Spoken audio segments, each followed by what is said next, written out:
በከፍተኛው ሆነ በዝቅተኛው የኢትዮጵያ አካባቢዎች ዝናብን ተከትሎ መስኖን አክሎ በግብርና ሕይወት ይለመልማል። በሚሊዮኖች የሚቆጠሩ አርሶ አደሮች ከፀሐይ ጋር ማልደው እየተነሱ በአያት ቅድመ አያቶቻቸው ስልት እያረሱ ምርት እየሰበሰቡ በጥቂት ሄክታር መሬት ራስን፣ ማህበረሰብን፣ ሀገርን እየመገቡ ኖረዋል። በግብርና ዘመኗን የቆጠረችው ሀገር ዘርፉ ሳይዘምን አርሶ አደሩ በድካሙ ልክ ሳይካስ እዚህ ስትደርስ ሰፊ የሚታረስ መሬት፣ ምቹ የአየር ንብረት፣ በቂ የውሃ ሀብት፣ ወጣት የሰው ኃይል ይዞ ለዓመታት የምግብ ዋስትናዋን ማረጋገጥ ተስኗት ቆይቷል። ግብርናችን ለዘመናት በዝናብ ጥገኝነት ላይ የተንጠለጠለ በመሆኑ ኢትዮጵያም ደግሞ የተለያዩ መልክዓ ምድርና የአየር ጸባይ ያላት ሀገር በመሆኑ አንዳንድ ወረዳዎቻችን ተጋላጭነታቸው ከፍተኛ የሆነ በአየር ንብረት ለውጥ ተጎጂ የሆኑ እንደዚሁም ደግሞ የምግብ ዋስትናቸውን ለማረጋገጥ ፈተና ውስጥ የነበሩ ወረዳዎች እንዳሉ ሁላችንም የምናውቀው ነው። ይህንንም ለመቋቋም ለመከላከል ከዛሬ 25 ዓመት በፊት የዚህ ሌማታዊ ሴፍቲኔት ኢትዮጵያ ውስጥ ተጀምሯል። የተለያዩ ዙሮች አሁን 5ኛ ዙር ላይ ደርሰናል። በዚህ ሌማታዊ ሴፍቲኔት ቁልፉ ጉዳይ የዚህ ችግር የምግብ ዋስትና መረጋገጥ ችግር መንስኤ የሆኑት ነገሮች ላይ ትኩረት አድርጎ ሲሰራ ቆይቷል። የትኛውም ዓለም ላይ ተፈጥሮም ይሁን የሰው ሰራሽ ችግሮች ያጋጥማሉ። ነገር ግን ሀገራት የሚያደርጉት ይህንን ችግር ሊጋፈጥ የሚችል የማይበገር ማህበረሰብን መገንባት ነው።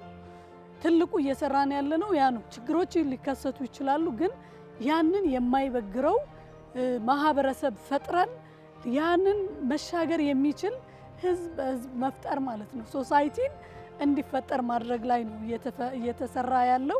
ስለዚህ አስፈላጊ የሚባሉ ምቹ ሁኔታዎችን መፍጠር ላይ ትኩረት አድርጎ እየሰራ ነው። በተለይ ከስራ ክህሎትም ከግብርናም ከሌሎችም ያሉት ጸጋዎች እንዴት ናቸው? እነዚህ ጸጋዎች ደግሞ ምቹ ሁኔታ ፈጥረን ማህበረሰባችን ተጠቅሞ ራሱ ለምቶ ለሀገር የሚያሳድግበት መንገድ እንፍጠርለት። ከዛም ደግሞ በጣም በአስቸጋሪ ሁኔታ ያሉ ዜጎቻችን ዘላቂ ድጋፍ የሚደግፉ አሉ። እዚህ ያለው ማህበረሰብ ከለማና ካደገ ለነዛ ለመድረስ ቀላል ይሆናል ማለት ነው። ስለዚህ ሀገራችን ራሷን ችላ ባላት የተፈጥሮ ሀብት አድጋ ከራሷ አልፋ ሌሎች ሀገራትን መርዳት የምትችልበት አቅም አላት። ህዝቧን ካስተባበረች ተፈጥሮ ሀብቷን በትክክል ለይታ መጠቀም ከቻለች ኢትዮጵያ ከራሷ አልፋ ሌሎችን ሊደግፍ የሚችል አቅም አላት በሚል ነው ይሄ ስራ እየተሰራ ያለ ማለት ነው።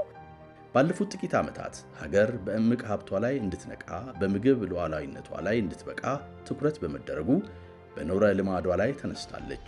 ውጤቱም በልኩ መመዝገብ ጀምሯል። በስንዴ ልማት፣ በሩዝ ምርት፣ በአትክልትና ፍራፍሬ፣ በሌማት ትሩፋት፣ በአካባቢ ጥበቃ የእርምጃው አብነት ይገለጽባቸዋል። የለውጥ መንግስታችን ግብርናን ከአምስቱ የኢኮኖሚ ዘርፎች ትልቅ ትኩረት ተሰጥቶ እንዲሰራ አቅጣጫ ከተሰጠና ከተጀመረ ወዲህ ትልልቅ የፖሊሲ አቅጣጫዎች፣ ስትራቴጂዎች እንዲሁም ደግሞ ታሪክ ቀያሪ የሆኑ ኢኒሼቲቮች ይዞ በጣም አመርቂ ውጤቶች በዚች በአጭር ጊዜ ውስጥ እያስመዘገበ ይገኛል። ከዛ ውስጥም በዋናነት እንደ ዓላማ አድርጎ ሲሰራ የነበረው የምግብ እና ስነ ምግብ ዋስትናን ማረጋገጥ፣ ተኪ ምርቶችን ማምረት፣ እንደዚሁም ደግሞ የኤክስፖርት አቅማችንን ማሳደግ እና ከፍተኛ የሆነ የስራ ዕድል እንዲፈጠር ተደርጎ ትኩረት ተሰጥቶ እየተሰራ ያለ ዘርፍ ነው።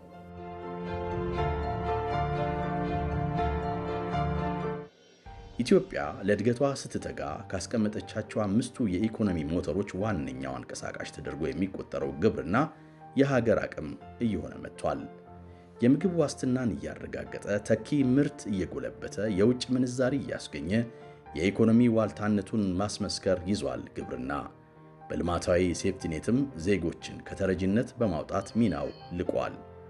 መንግስት በልማታዊ ሴፍቲኔት ፕሮግራሞቹ በርካቶችን በመደገፍ ከተረጂነት ወደ ምርታማነት እያሻገረ ሀገር እያቀና ትውልድ እያጸና ቀጥሏል።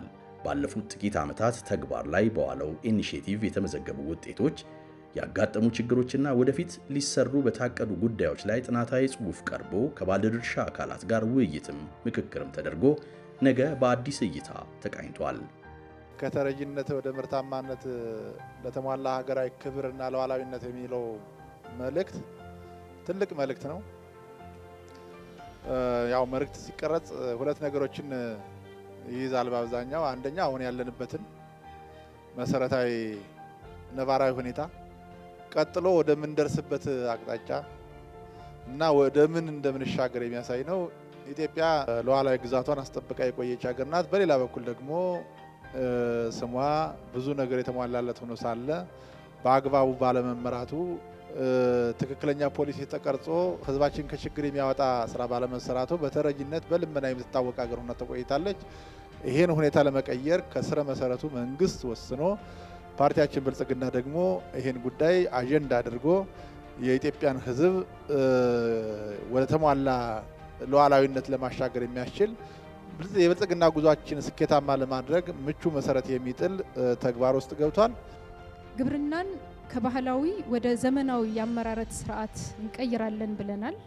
የግብርናው ሴክተር ከሚያመርተው ምርት ዜጎች በግብርና ላይ የተሰማሩት ግብርና ስል እንግዲህ አርሶና አርብቶ አደሩን ማለቴ ነው ከሚያመርቱት ምርት ቢያንስ 75% እና ከዛ በላይ የሚሆነውን ወደ ገበያ ማቅረብ መቻል አለባቸው ብለናል። ይሄንን ወደ ገበያ ማቅረብ ስንችል ነው ግብርናው ትራንስፎርምድ የሚሆነው። ይሄን ናሽናሊ ስናስብ ግን የፒኤስኤንፒ ወረዳዎችንም ታሳቢ ስለሚያደርግ ልማታዊ ሴፍቲኔት ፕሮግራም እነዚህ አነስተኛ አርሶና አርብቶ አደሮች በግብርናው ትራንስፎርሜሽን ጉዞ ውስጥ ወደ ኋላ እንዳይቀሩ እንደ ድልድይ ሆኖ እንዲያገለግል ነው እየተሰራ ያለው። በአጠቃላይ እንግዲህ የግብርና ሚኒስቴር የልማታዊ ሴፍቲኔት ፕሮግራምን እንደ ጊዜያዊ እርዳታ ማከፋፈያ ወይም እርዳታን ማስፋፊያ ሳይሆን እንደ አንድ የኢኮኖሚና የኢንቨስትመንት ምንጭ ሆኖ እንዲያገለግል ነው እየተሰራ ያለው።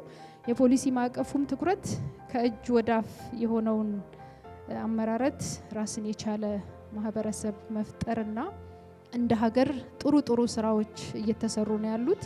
ይሄንን አጠናክሮ ለመቀጠል ግብርና ሚኒስቴርም በትኩረት እየሰራ ነው። እንደ ሀገር ፕሮዳክቲቪቲን ለማምጣት አንዱ ቁልፍ ነው ብለን እንደ ሚኒስቴር መስሪያ ቤት በስራና ክህሎት ሚኒስቴር ከ2016 ጀምሮ በተለይ ፕሮግራም ተቀርጾ የስራ ባህልና ምርታማነት የማህበረሰብ አቀፍ ምክክር የሚል ሰፊ ፕሮጀክት አድርገናል። አሁንም እየተካሄደ ነው። ምክክርን መነሻን ያደረገው የመጀመሪያው ፌዛችን የነበረው ምክክር ነው። ማህበረሰቡ ምክክር የሚያደርገው ምን ላይ ነው? አንደኛ ችግር እንዲለይ ነው፣ በአካባቢው ያለው ችግር ምንድነው የሚል። ሁለተኛ ግን አቅም ነው፣ አካባቢያዊ አቅም መለየት። የኮምፓራቲቭ አድቫንቴጅ አለ። ሁሉም ሀገር ተመሳሳይ ነገር የለውም። ሁሉም እያንዳንዷ ወረዳም ከሌላ ወረዳ ልዩ የሚያደርጋት ልዩ የሆነ አቅም ተሰጥኦ አላት።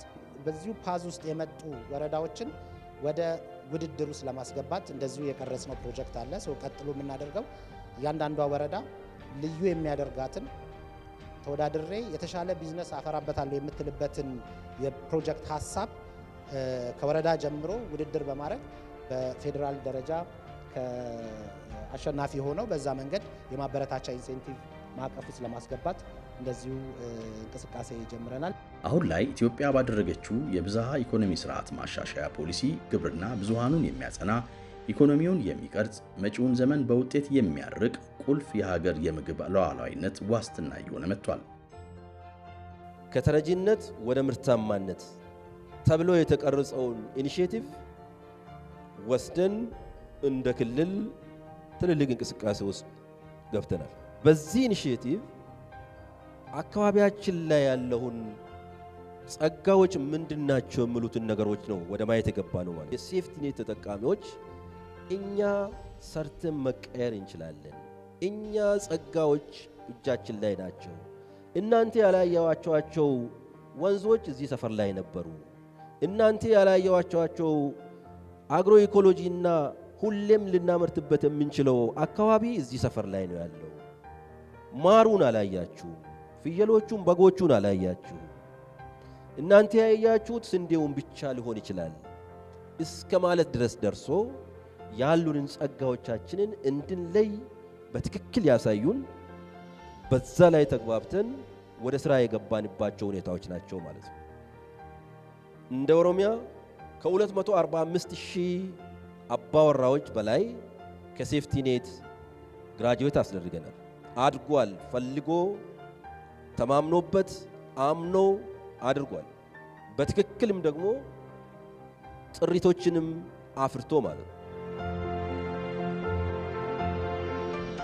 እንደ አማራ ክልል ወደ 650 ሚሊዮን ተዘዋዋሪ ብድር በማመቻቸት የክልሉ መንግስትም የራሱን አስተዋጽኦ አበርክቶ እንዲሁም ደግሞ ከመንግስትም ከሚጨመር ሌላ ድጋፍ ተጨማሪ በማድረግ የፋይናንስ ተቋማት ጋራ በመነጋገር ተጠቃሚዎች ብድር ወስደው መስራት የሚችሉትን ብድር ወስደው እንዲሰሩ የተደረገበት ሁኔታ ነው ያለው። ብድር ወስደው በመስራታቸው ብዙዎቹ እውነት ለመናገር በሰብል ምርት ላይ የተሰማሩ ኦን ፋርም ላይ በእርሻ ስራ ላይ የተሰማሩ የተለያዩ የሰብል ምርቶችን፣ ፍራፍሬዎችን፣ አትክልቶችን ገቢ ሊያስገኙ የሚችሉ ነገሮችን ማምረት የቻሉበትና ብድራቸውን መልሰው የራሳቸውን ሀብት የፈጠሩና ከፕሮግራሙ የተመረቁ በርካታ ተጠቃሚዎች አሉን እንደ ክልል። ይሄንን ሀብት ከወሰዱ በኋላ በእንስሳት ማድለብ፣ በእንስሳት እርባታ፣ በግብርና ስራዎች ላይ ሰፊ ስራዎችን በመስራት በተለይም 2017 ላይ በጣም ሰፊ ስራ ተሰርቶ የተወሰደው ሀብት ለኮንሳምሽን እንዳይውል ሀብት ላይ እንዳርፍ፣ ጥሪት ላይ እንዳርፍ፣ ጥሪት እንዲቋጥሩ፣ ከተረጅነት እንዲወጡ በማድረግ ሰፊውን ስራ ሰራን እንደ አማራ ክልል እስከ ታች እስከ ቀበሌ ደርሰን በዚህ መሰረት ሰዎች ከተረጅነት እንዲሸጋገሩ እየተደረገበትና ውጤት የመጣበት ነው።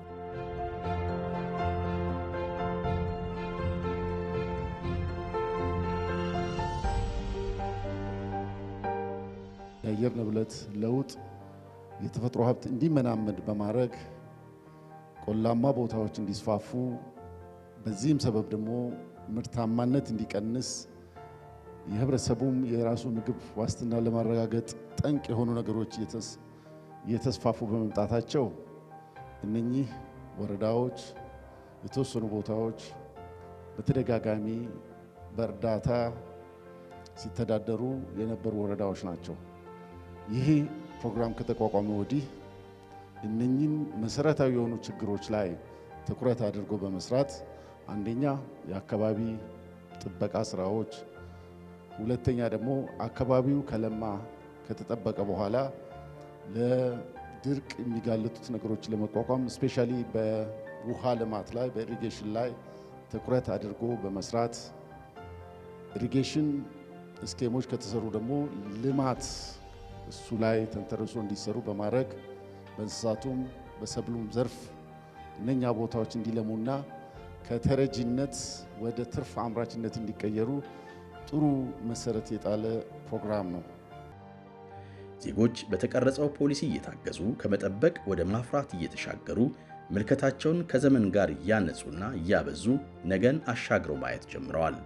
የኑሮ ማሻሻያ የውሃ መጠቀሚያ ኤችቲቪ ቱቦ በድጋፍ ባደረገልኝ መሰረት ግብርናውን በስርዓት ተጠቅሜ ባገኘሁት ምርት በጣም ትልቅ ደረጃ እና ትልቅ ገንዘብ ያፈራሁበት በመሆኑ 2 ባጃጆች ገዝቼበታለሁ። አሁን ላይ እንደገና ቲማቲም ወደ 400 ሳጥን አካባቢ ቲማቲም ለገበያ አቅርቤ ነበረ።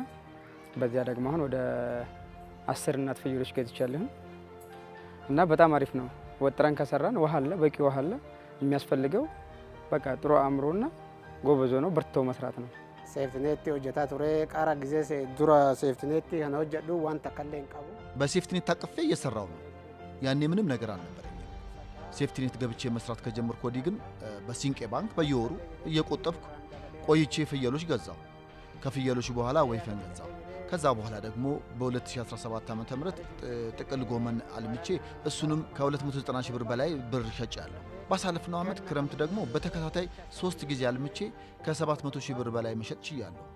ትምህርቴን ጨርሼ ነበር ወደዚህ ስራ የገባሁት። ካገኘሁት ገንዘብ ውስጥም ባጃጅ በ450 ሺህ ብር መግዛት ችያለሁ። በቀጣይ በርትቼ በመስራት ዶልፊን ተሽከርካሪ መግዛት ህልም አለኝ። ዶልፊኒ ቢተቸው ቀባ ጀዴ ከሮርሴር ገለተ ሴፍቲኔት ገለተ ሞቱማ ከና ወደ 11 ዓመት ሆኖ ይሆናል 100 ምናምን መንጎ እንደገና ወደ 60 የተከልኩት አለ። እንደገና ብርቱካን ደግሞ ወደ 20 መንጎ አለ፣ 20 ብርቱካን አለ፣ 10 መንደረን ያለ፣ ሎሚ ያለ፣ ዘይቱን ያለ። ይሄን በየክላስተሩ ለየብቻ ለይተን ሰርተን ተሞክሮ ሆኖ አሳይተን ከመንግስት ስንረዳ የነበረውን አሁን ላይ በጎረቤታችን በመንደርም ሆነ በጎረቤት በርሻም ሆነ እንደዛ አድርጋችሁ ስሩ ብለን ያንን እኛን ትተው እኛን እያዩ ዝም ሲሉ የነበሩት አሁን ወደኛ ተመልሰው የሚፈልጉትን ነገር እየሰጠናቸው እንገኛለን ማለት ነው። የኤክስቴንሽን ፕሮግራሞች አዳዲስ እውቀቶችን በገጠር አካባቢዎች እያሰረጹ የህብረት ሥራ ማኅበራት ለአርሶ አደሩ የገበያ መንገድ እያበጁ ለግብርና እድገት ሀገራዊ መልክ ሰጥተውታል።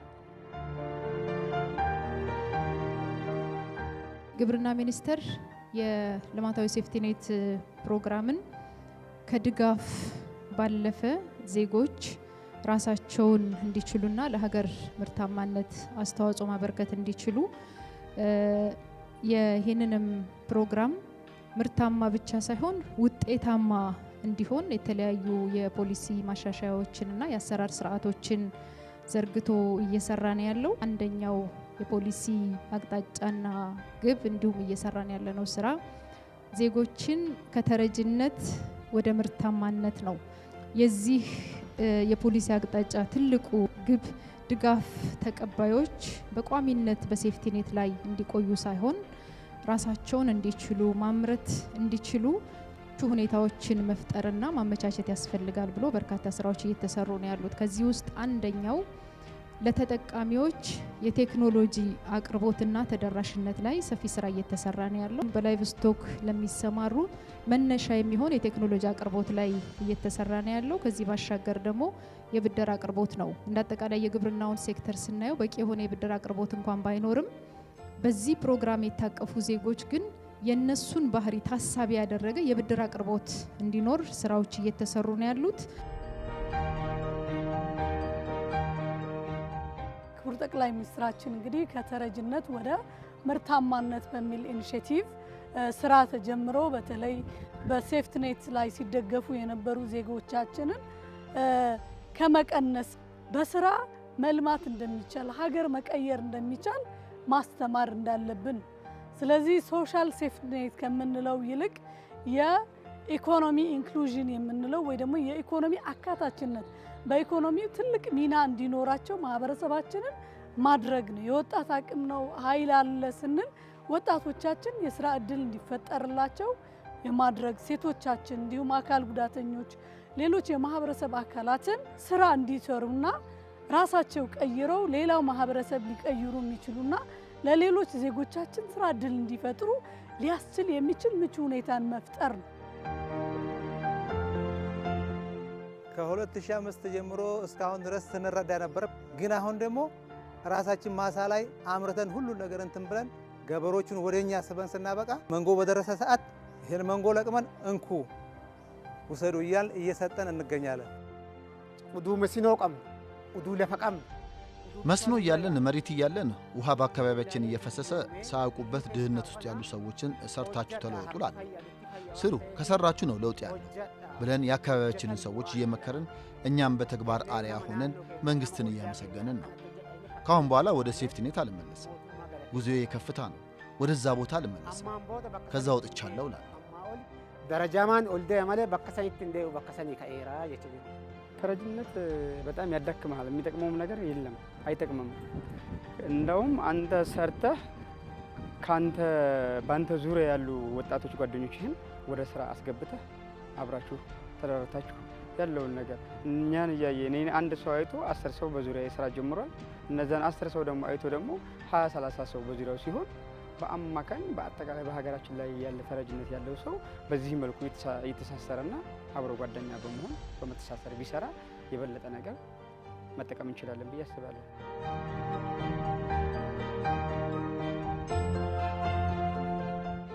ድህነት ሊቀረፍ ከሆነ አዝጋሚ በሆነ ሁኔታ ሳይሆን ተቀናይተን ተደራጅተን እጅግ ፈጣን በሆነ መንገድ፣ ፍጥነት በተሞላበት መንገድ ተረጅነትን ተደራጅተን ልንታገል ልንዋጋ ይገባል። ወደ ብልጽግና ለመሸጋገር የሚቻለው እንደዛ ነው ብሎ ያምናል። ሁለተኛ ከተረጅነት ወደ ምርታማነት መሸጋገር የሚቻለው ፈጠራ የታከለበት ጸጋዎችን በሙሉ በአግባቡ አሟጠን ልንጠቀም በሚያስችል ሁኔታ ነው። ይሄን ደግሞ ፈጠራ አክለን በየአካባቢ ያለውን ጸጋ በአግባቡ ተጠቅመን ሁላችንም እንደየጸጋችን መበልጸግ እንችላለን የሚለው በአግባቡ ተይዞ ወደ ስራ ሲገባ ነው ብሎ ያምናል። ይሄን ለማድረግ ጥሩ ጥሩ እሴቶች የሀገር ባህል መሰረት ወግና መሰረቱን ጠብቀን የሀገር በቀል ስልቶችን ተጠቅመን ዘለን በዝላይ መልክ መፈጸም አለብን ብሎ ፓርቲያችን ያምናል።